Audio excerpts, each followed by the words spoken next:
ഒരു വീട് വാങ്ങാൻ ഉദ്ദേശിക്കുമ്പോൾ ലൊക്കേഷൻ എന്ന് പറയുന്നത് വളരെ ഇമ്പോർട്ടൻ്റ് ആയിട്ടുള്ള ഒരു കാര്യമാണ് എന്ന് നമ്മൾ കഴിഞ്ഞ വീഡിയോകളിൽ പറയണ്ടായി. അപ്പോൾ കൊച്ചിയിലെ മോസ്റ്റ് പ്രിഫേർഡ് ലൊക്കേഷൻസ് ഏതാണ്, ഐഡിയൽ ലൊക്കേഷൻസ് ഏതാണ്, കുറച്ചുകൂടി അഫോർഡബിൾ ആയിട്ടുള്ള ലൊക്കേഷൻസ് ഏതാണ് എന്ന് നമുക്കൊന്ന് നോക്കാം. നിലവിൽ marine drive, stadium link road, Edappally, ഈ 3 ലൊക്കേഷനുകൾ കൊച്ചിയിലെ ഏറ്റവും പ്രിഫേർഡ് ആയിട്ടുള്ള റെസിഡൻഷ്യൽ ഏരിയകളായിട്ടാണ് കൺസിഡർ ചെയ്യപ്പെടുന്നത്.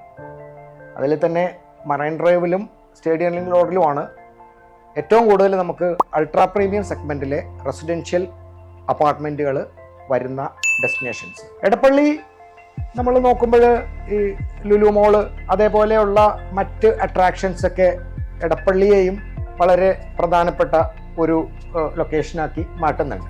സിറ്റിക്കകത്തെ ഐഡിയൽ ലൊക്കേഷനുകളെ കുറിച്ച് പറയുമ്പോൾ പ്രധാനമായിട്ടും നമുക്ക് കൺസിഡർ ചെയ്യാവുന്ന സ്ഥലങ്ങൾ കലൂര്, പാലാരിവട്ടം, കടവന്ത്ര, പിന്നെ വൈറ്റില, അതുപോലെ തേവര ശരിക്കും പറഞ്ഞാൽ ഒരു അൾട്രാ പ്രീമിയം അപ്പാർട്ട്മെന്റുകൾ വരുന്ന ഒരു ലൊക്കേഷനാണ്. പ്രധാനമായിട്ടും ബാക്ക് വാട്ടർ ഫ്രണ്ടേജ് ഉള്ള പ്രോപ്പർട്ടീസാണ് ആ ഒരു സ്ഥലത്ത് കൂടുതൽ വരുന്നത്. സിറ്റിയുടെ പുറത്തേക്ക് നമ്മൾ മാറി നോക്കുവാണ് എന്നുണ്ടെങ്കിൽ അവിടെയാണ് കുറച്ചും കൂടി നമുക്ക് അഫോർഡബിൾ ആയിട്ടുള്ള അപ്പാർട്ട്മെന്റുകളോ ഫ്ലാറ്റുകളോ ഒക്കെ വാങ്ങിക്കാൻ പറ്റുന്നത്. ഉദാഹരണം പറഞ്ഞാൽ ഇപ്പോൾ കാക്കനാടോ അല്ലെങ്കിൽ തൃപ്പൂണിത്തുറ, മരടിലൊക്കെ ശരിക്കും പറഞ്ഞാൽ അൾട്രാ പ്രീമിയം അപ്പാർട്ട്മെന്റുകളൊക്കെ വരുന്നുണ്ട്. പുതിയ മാളുകൾ, പുതിയ ഹൈവേകളൊക്കെ സമീപത്തുള്ളത് കൊണ്ട് മരടും ഒരു മോസ്റ്റ് പ്രിഫേർഡ് ലൊക്കേഷൻ തന്നെയാണ്. തൃപ്പൂണിത്തുറ, കാക്കനാട്, അതുപോലെ നമ്മൾ കളമശ്ശേരി, ഇവിടങ്ങളിലൊക്കെ നമുക്ക് കുറച്ചും കൂടി അഫോർഡബിൾ ആയിട്ടുള്ള ഫ്ലാറ്റുകളോ അപ്പാർട്ട്മെന്റുകളോ ഒക്കെ വാങ്ങിക്കാൻ